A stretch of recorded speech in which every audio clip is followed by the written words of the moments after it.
Clause. Noun clause, जैसा कि मैंने आपको बताया कि डिपेंडेंट के 3 सब टाइप्स ऑफ होते हैं डिपेंडेंट क्लॉज के। एक नाउन क्लॉज, दूसरा रिलेटिव क्लॉज और तीसरा एडवर्ब क्लॉज। तो अभी नाउन क्लॉज को इंडिविजुअली समझते हैं। क्या होता है नाउन क्लॉज?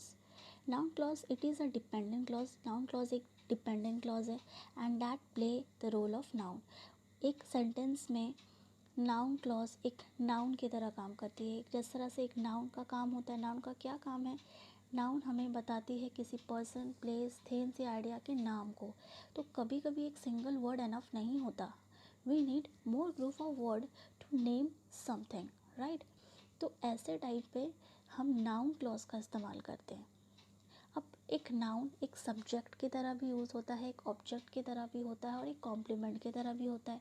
उसी तरह नाउन क्लॉज भी होती है। अब देखिए सब्जेक्ट की तरह कैसे यूज़ होती है। Subject, what Bobby did shock me. क्या चीज़ शॉक किया? वो आइडिया को नेम कर रही है ये क्लॉज, ठीक है। सबसे पहला देखिए कि ये एक डिपेंडेंट क्लॉज कैसे बना, क्योंकि अगर हम इस पोर्शन को हटा दें तो व्हाट बॉबी डिड का कोई मीनिंग होगा? नहीं होगा। जो बॉबी ने किया, क्या किया या क्या उस पर असर पड़ा हमारा ऑब्जेक्ट पर, कुछ आइडिया नहीं दे रहा है, राइट। बॉबी हमारा सब्जेक्ट है और डिड हमारा वर्ब है, राइट। और ऐसे क्लॉजेस हमने सीखा है कि डिपेंडेंट क्लॉज एक कंजंक्शन से शुरू होती है। देखिए व्हाट जो है कंजंक्शन है, कनेक्टर है, तो ये हो गया डिपेंडेंट क्लॉज। और ये डिपेंडेंट क्लॉज एक नाउन की तरह काम कर रही है क्योंकि एक आइडिया को नेम कर रही है। तो पूरा सेंटेंस का मतलब ये होता है कि जो बॉबी ने किया वो मुझे शॉक कर गया। तो मुझे क्या शॉक कर गया? वो नाम जो आइडिया को मैं नेम कर रही हूँ, that is what Bobby did, ठीक है। नेक्स्ट देखिए ऑब्जेक्ट। अब एक ऑब्जेक्ट की तरह कैसे यूज़ होगा? Bobby's friend didn't know that he couldn't swim. Bobby के दोस्त नहीं जानते कि उसे स्विमिंग नहीं आता, ठीक है, स्विमिंग नहीं कर सकता। तो बॉबीज़ फ्रेंड क्या नहीं जानता? वो हम आइडिया को नेम कर रहे हैं, राइट। तो ये एक नाउन क्लॉज की तरह जो है यूज़ हो रहा है। यहाँ देखिए ही हमारा सब्जेक्ट है और कुडंट स्विम हमारा वर्ब है। और ऐसे डिपेंडेंट क्लॉज हमें कंजंक्शन से शुरू होती है। देखिए डैट हमारा कनेक्टर है। अब ये जो डिपेंडेंट क्लॉज एक नाउन की तरह कैसे यूज़ हुआ? क्योंकि ये हमें एक आइडिया को नेम कर रही है, ओके। तो ये अब ऑब्जेक्टिव पार्ट में है, अब सब्जेक्ट पार्ट में नहीं है, एक ऑब्जेक्टिव में है। तो ये ऑब्जेक्ट में हम जो बैठा रहे हैं नाउन क्लॉज को, देखा तो नाउन क्लॉज एक सब्जेक्ट में भी बैठ सकता है, ऑब्जेक्ट में भी बैठ सकता है। नेक्स्ट है कॉम्प्लीमेंट। अब कॉम्प्लीमेंट की तरह भी यूज़ हो सकता है। देखिए रीनाज मिस्टेक वॉज, रीना का मिस्टेक था that she refuse to do her work, कि वो काम करने से, अपने काम करने से इनकार कर दी, refuse to do her work, okay. तो रीना का मिस्टेक क्या था? वो जो मेन आइडिया को नेम कर रहे हैं हम, ठीक है, डैट से लेकर वर्क तक, राइट। सी हमारा हो गया सब्जेक्ट एंड रिफ्यूज़ हो गया वर्ब। अब कॉम्प्लीमेंट का मतलब तो आपको पता है कि सब्जेक्ट के बाद वर्ब और वर्ब के बाद हम कोई एडिशनल इंफॉर्मेशन जो सब्जेक्ट के बारे में बता रही हो, तो ऐसे टाइप में हम उसे कॉम्प्लीमेंट कहते हैं, राइट। तो ये हो गया हमारा कॉम्प्लीमेंट पोर्शन में किस तरह से नाउन क्लॉज को बैठाते हैं। तो ये चीज़ तो क्लियर हो गई आपको। अब ध्यान दीजिए कि कौन कौन से कंजंक्शन जो है नाउन क्लॉज को बनाने में मदद करती है। बट इसको पहले से पहले मैं ये बता दूं कि आप इस भर में मत रहिएगा कि ये कंजंक्शन जो है ही सिर्फ नाउन क्लॉज में यूज़ होता है, ये एडवर्ब और एडजेक्टिव में भी यूज़ होता है। आपको ज़रूरी ये है कि जब आपको सेंटेंस दी जाएंगी तो आप वो समझिए कि ये जो क्लॉज बन रहा है वो एक्चुअली में क्या रोल प्ले कर रहा है। ये एज अ नाउन प्ले कर रहा है, एज एडजेक्टिव प्ले कर रहा है या एडवर्ब प्ले कर रहा है। अगर वो नाउन की तरह काम कर रहा हो क्लॉज तो वो नाउन क्लॉज होता है, ठीक है। तो बेसिकली मैंने आइडिया के लिए आपको मैंने बता दिया कि कंजंक्शन में क्या क्या चीज़ें यूज़ होती है, मतलब नाउन क्लॉज को बनाने के लिए कौन कौन सी कंजंक्शन यूज़ होता है। What, where, why, how, when, who, which, whose, whom, that, if, whether, okay. अब दूसरा चीज़ और क्या है? No comma is used. हम नाउन क्लॉज में कोई भी कॉमा यूज़ नहीं करते। अब नेक्स्ट है एडजेक्टिव क्लॉज। एडजेक्टिव क्लॉज क्या होता है? It is the dependent clause that play the role of adjective. जिस तरह से नाउन क्लॉज था उस तरह से एडजेक्टिव क्लॉज भी वही है कि ऐसा क्लॉज जो एडजेक्टिव की तरह काम करता हो।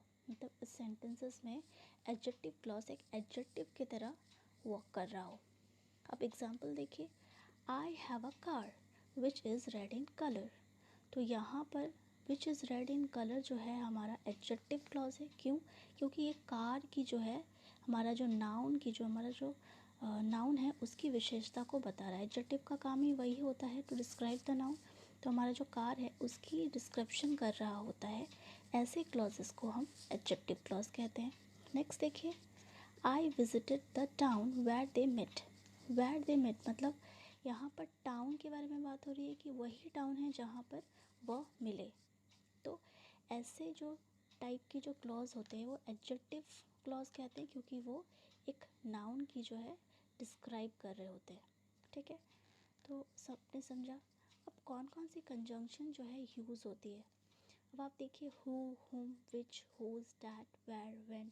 नॉर्मली इस तरह का जो कंजंक्शन है वो यूज़ होता है एडजेक्टिव क्लॉज बनाने के लिए, क्योंकि ये हमें नाउन की विशेषता डिस्क्रिप्शन करने में मदद करती है।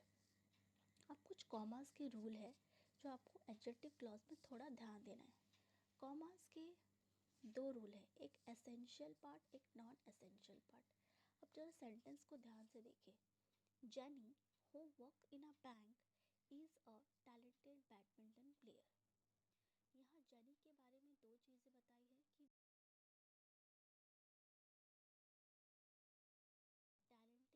टैलेंटेड बैडमिंटन प्लेयर भी है।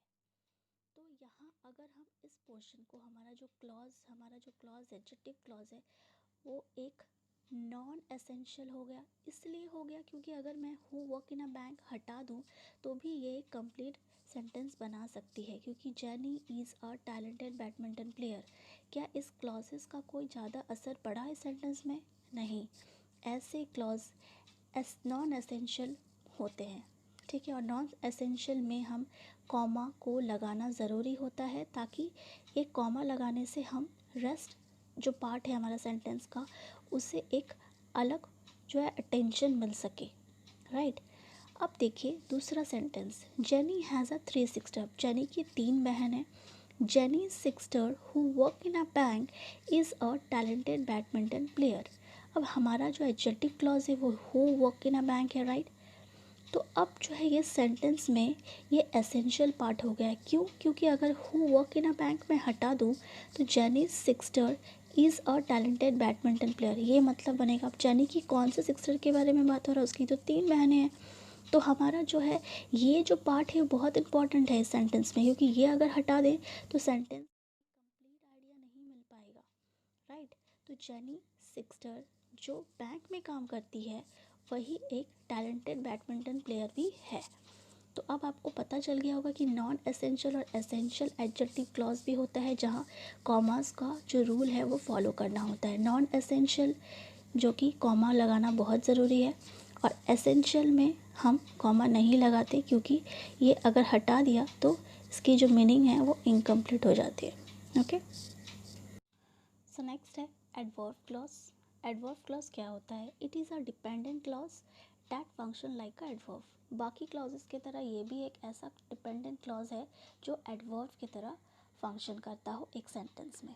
Okay, it give the information about the time, place, condition, reason, manner, purpose of an action that awkward. मतलब एक्शन किस समय पर, किस जगह, किस कंडीशन, किस रीज़न, किस मैनर या किस पर्पस से हो रहा हो, इसकी इंफॉर्मेशन देता है एडवर्ब क्लॉज। ऐसे एडवर्ब क्लॉज हमेशा सबऑर्डिनेट कंजंक्शन से शुरू होती है। ओके, अब देखिए टाइम के केसेस में हम कौन कौन से कंजंक्शन को यूज़ करते हैं?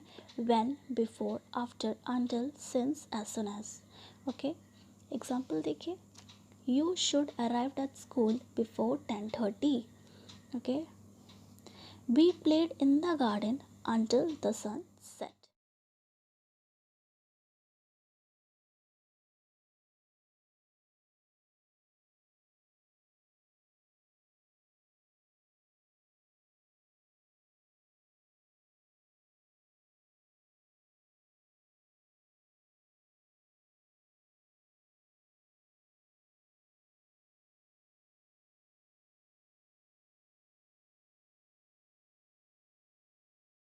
इंफॉर्मेशन दे रही कि कार्य जो है वो कहाँ हो रहा है।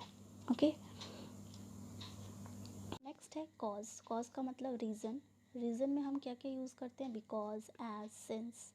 एग्जाम्पल देखिए, I can not go on holiday because I don't have a enough money. तो यहाँ हम रीज़न बता रहे हैं।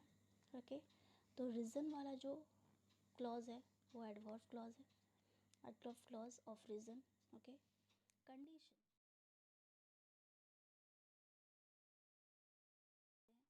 If Soni call please tell him that I will be late. If Soni call, ये हमारा एडवर्ब क्लॉज है। ठीक है, purpose, so that, in order that, he drove fast so that he could get to work on time। तो यहाँ पर देखा जो शुरू हुआ एडवर्ब क्लॉज हमारा। ठीक है, अब देखिए कुछ ध्यान से कि कॉमा की क्या रूल्स होते हैं। Adverb clause that comes before independent clause are followed by comma. मतलब एडवर्ब क्लॉज में हम उन्हीं को ही कॉमा लगाते हैं जहाँ पर डिपेंडेंट क्लॉज जो है, मतलब जो एडवर्ब क्लॉज जो है वो पहले आ रहा है। ओके, पहले आ रहा है एडवर्ब क्लॉज और फिर इंडिपेंडेंट क्लॉज आ रहा है तो हमें कॉमा लगाना है। अगर इंडिपेंडेंट क्लॉज पहले है और फिर एडवर्ब क्लॉज जो है तो हमें कॉमा नहीं लगाना है। ओके, सो हमारा जो लास्ट है वो है कोऑर्डिनेट क्लॉज। कोऑर्डिनेट क्लॉज क्या होता है, a clause, independent clause, okay, that is introduced by one of the coordinating conjunction. ऐसा इंडिपेंडेंट क्लॉज जो शुरुआत में ही coordinate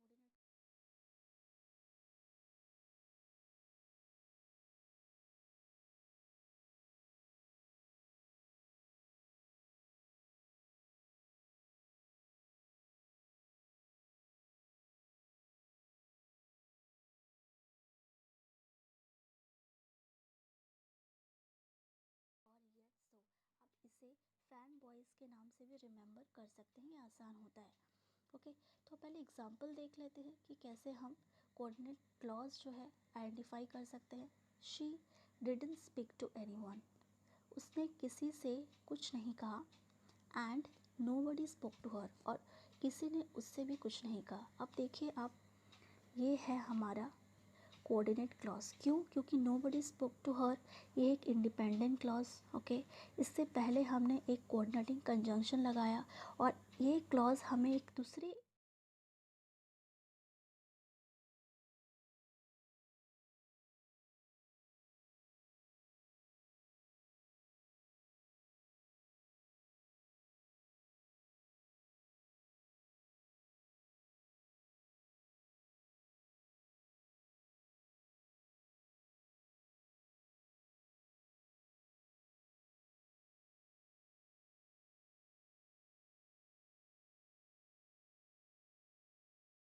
to the hospital but they were too late। but they were too late ये हमारा हो गया एक कोऑर्डिनेट क्लॉज। क्यों, क्योंकि they were too late एक इंडिपेंडेंट क्लॉज है, इसके स्टार्टिंग में हमने कोऑर्डिनेटिंग कंजंक्शन लगाया। अब जो है ये क्लॉज एक दूसरे इंडिपेंडेंट क्लॉज को भी जोड़ रही है, कनेक्ट कर रही है। they rushed to the hospital। ठीक है, तो इस तरह से हमने एक कोऑर्डिनेटिंग क्लॉज को भी समझा। होप आपको ये वीडियो काफ़ी हेल्पफुल होगा और इसके बाद आप जब ये वीडियो को देख लेंगे, समझ लेंगे, तो आपको, मुझे नहीं लगता कि आप क्लॉजेज़ या उसके टाइप्स को आइडेंटिफाई करने में कोई दिक्कत होगा। अगर आपको ये वीडियो अच्छा लगा हो तो प्लीज़ लाइक कीजिए, कमेंट कीजिए और चैनल को सब्सक्राइब कर लीजिए ताकि आने वाले बेसिक इंग्लिश ग्रामर की वीडियोस आपको मिलती रहे। Thank you.